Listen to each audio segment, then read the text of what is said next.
Very good morning to all of you. On the dais, respected Additional Chief Secretary, Sir, Technical and Higher Education, Professor, Sir, and also the Times Group. I congratulate you on organizing this business summit, and it is truly a privilege for me to stand here and speak to you not just as the state project director, but as someone who truly and deeply believes that the power of education can change lives, strengthen economies, build partnerships, and shape directions for future. Okay, so let me begin by saying that all of us who are present in this hall are creatures, essentially creatures of education, right? Because all of us went to schools and colleges because our parents saw value in the education, and that is why we are here. We are learned, and we are here talking of education. So, as the state project director and also as an individual, when I think of education system, I think that it is actually a small ecosystem where there's a teacher who needs to be motivated and empowered. There's a parent, like I just mentioned, a parent who sees value in the education and pushes a child to go to school. Then, of course, there is a school which brings both teacher and students together, and a school which is having basic infrastructural facilities like toilets, separate toilets for boys and girls, electricity, drinking water. We can have something like ramps, signages for the special needs children, and so on, so forth. So, yes, and of course, the central point, the child. A child who feels excited every morning when she wakes up that she has to go to school. And I think perhaps this is the larger question that is to be asked to all the students, that do they feel excited when they get up in the morning that they have to go to the school?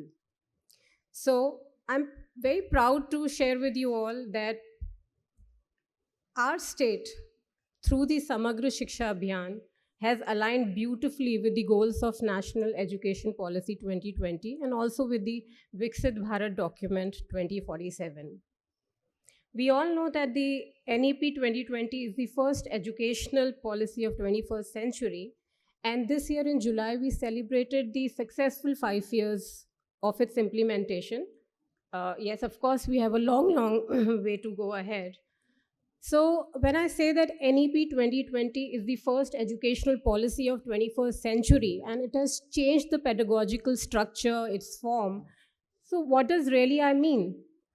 See, earlier the focus was entirely on 10 plus 2, and now the focus is on 5 plus 3 plus 3 plus 2, which is that NEP clearly and very specifically says that now the focus should be given to the 0 to 8 years of a child's life because it is the most formative years of a child's life.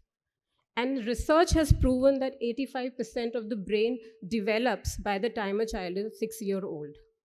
So we have to focus on the foundation, literacy and numeracy. उसको basic समझ हो भाषा की और अंक की, not mathematics, but the arithmetic part I'm talking of. So yes, so lot has been done through NEP, and also state has taken many initiatives, like we have Nipun Bharat Abhiyan, which has taken by the government of India, and at Rajasthan we've started the Prakhar Abhiyan, where we do these, we go to schools, we make teachers understand that how do they have to take on with this reading assessment.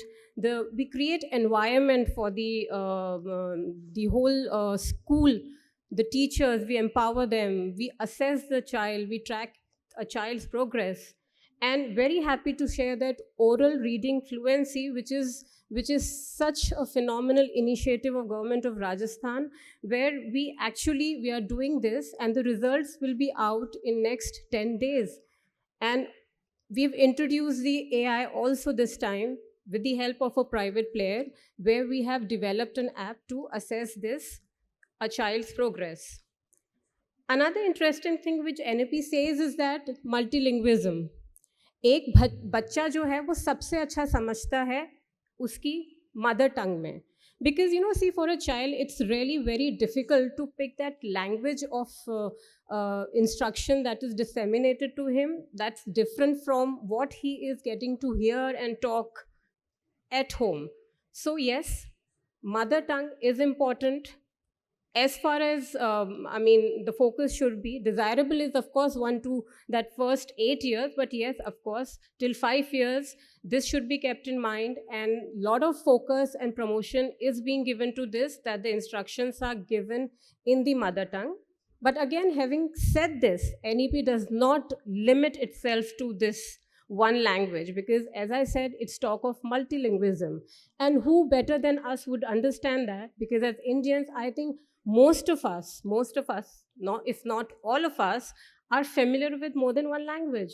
So multilingualism, and a lot is being done in the tribal district. We've taken up 2-3 districts as the pilot project, where there's a separate, not in terms of the curricula, of course, it remains the same, but it has been translated into the local languages. At the national level also, the whole material, the reading material has been translated into more than 22 languages. So I think that again is very, very, very phenomenal. And how are we making, and another thing, we often see that earlier it's all about marks, marks, marks, and a child could get good marks by rote learning. But is that the kind of learning, that the kind of, development that we are looking for? No, we are not.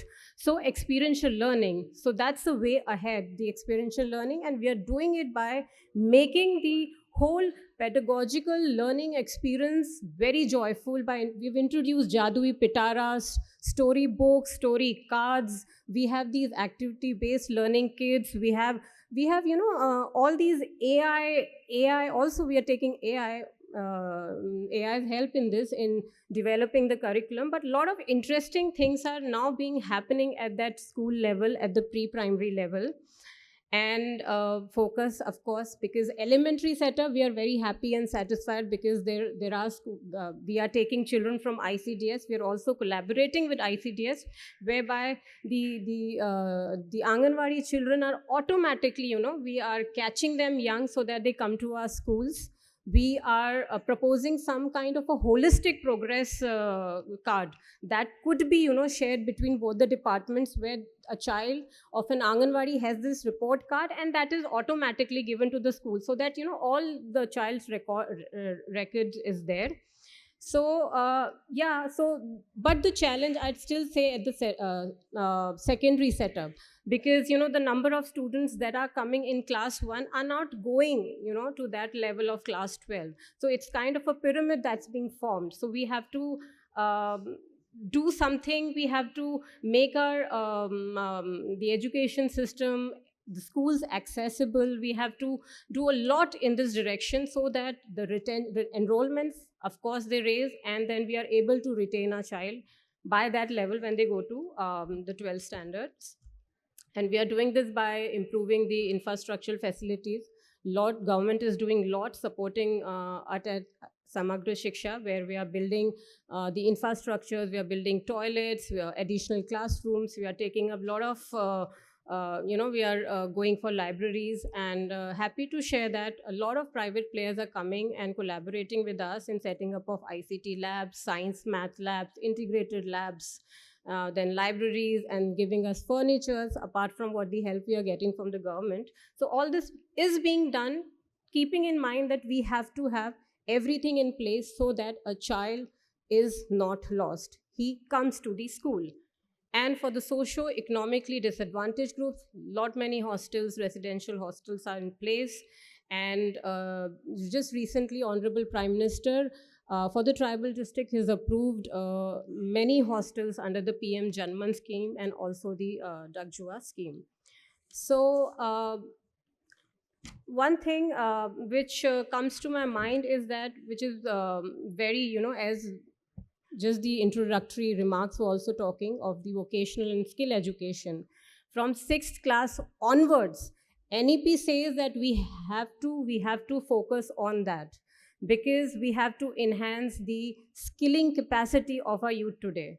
And India is the most prominent youth force, and the coming 20-25 years of our golden time. And to ensure that it is so, we have to, have a youth to have both knowledge and skill aligned with that, the social ecosystem, social patterns, so that some outcomes can be come from all of it. And amongst many others, one of the most salient feature which I really believe in NEP is that it does away with any kind of division of knowledge. When I say this, I mean that earlier it used to be science, humanities, commerce stream, but now every, you can pick art and you can do chemistry, or you can study sports, you can study culture with any of the science or other subjects. So it's a beautiful thing that there is no division of knowledge as such. And as I said, teachers, yes, a lot of training programs are being undertaken for teachers to empower them. AI-based trainings are there. We are using modern assessment tools. We are improving their skills. Just keeping in mind that not only their skills are enhanced, but also the students, the learning outcomes of students are also improved. So all said and done, we still need active, proactive community participation of parents, communities, societies, of industries, CSR, because government cannot achieve this goal of NEP, the vision, the big mission we are on, and the vision we are driving our mission towards. So that's huge. We want partnerships. And I think partnerships are very crucial. And I truly appreciate, on behalf of my department, that CSR investments, I had mentioned that we keep getting many CSR investments for building classroom, having these ICT labs, teachers training programs.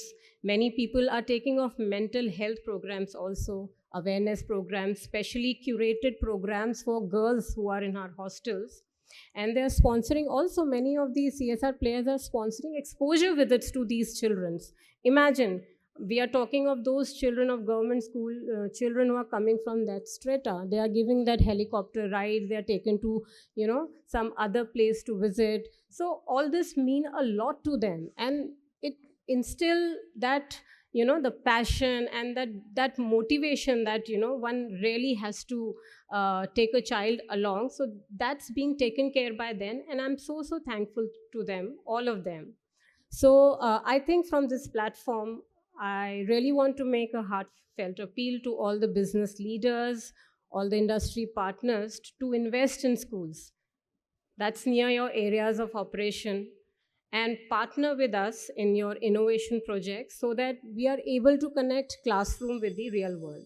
So I just would conclude by saying that our visionary Honorable Prime Minister has been talking of Viksit Bharat 2047, and under the leadership of our Honorable Chief Minister, sir, we have prepared the Vision Rajasthan document 2047.